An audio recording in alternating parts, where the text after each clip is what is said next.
Hello everyone, my self Kavya. ये मेरी second video है फार्मा विद काव्या चैनल पर। मैं इस चैनल पर आपको फार्मेसी के सब्जेक्ट पढ़ाऊंगी। मैं इस चैनल पर बेस्ट और इजी तरीके से फार्मेसी पढ़ाने की कोशिश करूंगी। I hope you like my videos. तो चलो शुरू करते हैं आज का टॉपिक। तो आज का टॉपिक हमारा यूनिट 1 फार्माकोग्नोसी, जो कि फोर्थ सेमेस्टर का एक सब्जेक्ट है। उसमें हम सोर्सेज ऑफ ड्रग के बारे में पढ़ेंगे। हमने इंट्रोडक्शन एंड हिस्ट्री पहले ही लेक्चर में कवर कर लिया है। आप मेरे यूट्यूब चैनल पर जाकर उसे सर्च करके देख सकते हैं। तो स्टार्ट करते हैं आज का टॉपिक, सोर्सेज ऑफ ड्रग। तो इसमें हम पता करेंगे जो हमें ड्रग्स होते हैं वो किन किन सोर्स से, किन किन चीज़ों से हमें मिलते हैं। तो हमें जो ड्रग हैं वो प्लांट से, एनिमल से, मराइन से और टिश्यू कल्चर से ऑब्टेन्ड होते हैं। तो सबसे पहले हम ना एक एक करके इनके बारे में पढ़ेंगे कि ये है क्या है। तो प्लांट सोर्स से हमें कैसे ड्रग ऑब्टेन्ड होते हैं। होता क्या है, ये प्लांट सोर्स जो है ये सबसे ओल्डेस्ट, मतलब ये सब चीज़ें एनिमल, मराइन और ये टिश्यू कल्चर बाद में आया था। उससे पहले सबसे पहले प्लांट का सोर्स आया था कि यहाँ से हमें ड्रग ऑब्टेन होने लगे थे। ठीक है। और ज़्यादातर जो ड्रग्स होते हैं ना वो प्लांट से ही ऑब्टेन होते हैं। और एक एक चीज़ ये भी है इसमें कि प्लांट के जो जितने भी पार्ट होते हैं, लाइक जैसे सीड हो गया, सीड से ही तो प्लांट हमारा उगता है। और सीड के बाद में क्या होता है, उसमें रूट्स आती हैं, लीव्स आती हैं, फिर फ्लावर बनता है। तो उन सब चीज़ों से ही हम ड्रग्स को बना सकते हैं। अब बात करते हैं एक एक करके इनके पार्ट्स के बारे में। तो रूट की बात करें तो रूट क्या होता है, एक ये सोर्स है जिससे कि हमें ड्रग ऑब्टेन होते हैं। ठीक है। इसका एग्जाम्पल है रोवोल्फिया। ये रोवोल्फिया है, ये हाइपरटेंशन को रिड्यूस करता है, तो बहुत लोग इसे यूज़ करते हैं। ठीक है। तो ये क्या है, रोवोल्फिया वैसे तो कुछ नहीं है ना, आर्टिफिशियली तो नहीं है। ये क्या नेचुरली एक रूट है और इसको हम हाइपरटेंशन को प्रिवेंशन के लिए यूज़ करते हैं। अब दूसरा बात करें जैसे शीड की, तो वोमिका शीड है। ये दिए जाते हैं जिसको स्टिमुलेशन, जैसे किसी को अगर स्टिमुलेशन की दिक्कत हो रही है तो उसको देंगे तो वोमिका शीड्स, तो उसकी थोड़ी दिक्कत ठीक हो जाएगी। लीव्स की बात करें तो उसका एग्जाम्पल हो जाएगा टोबैको लीफ।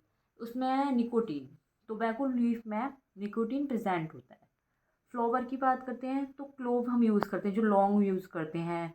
या फिर हम रोज़ की बात कर लें तो रोज़ भी जो यूज़ किया जाता है वो हमारा, रोज़ जो यूज़ किया जाता है रोज़ वाटर में, जैसे गुलाब जल वगैरह में भी हमारा रोज़ यूज़ किया जाता है। ठीक है। और हम दूसरी बात करते हैं एनिमल सोर्स की। तो ज़्यादातर जो पार्ट्स होते हैं उसके एनिमल्स के, तो वो क्या होते हैं, एक गुड सोर्स है जिससे कि हमें ड्रग मिल सकता है।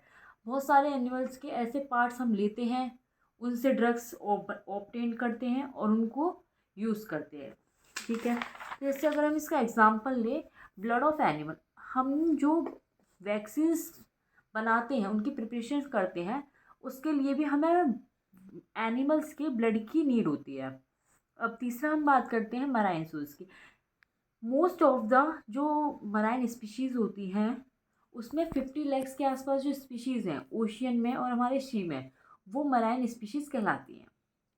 जैसे अगर हम इसका एग्जांपल लेते हैं शी वीड्स। ठीक है। तो वो क्या होता है, जो शी वीड्स होती है वो मराइन में हमें प्रेजेंट होती है। बट उसमें क्या होता है, आयोडीन प्रेजेंट होता है। आयोडीन प्रेजेंट होता है, जो आयोडीन है हम वो इसको किसको दे सकते हैं, ये शीवीड जिसको आयोडीन की कमी है वो इस कमी को दूर कर देगा।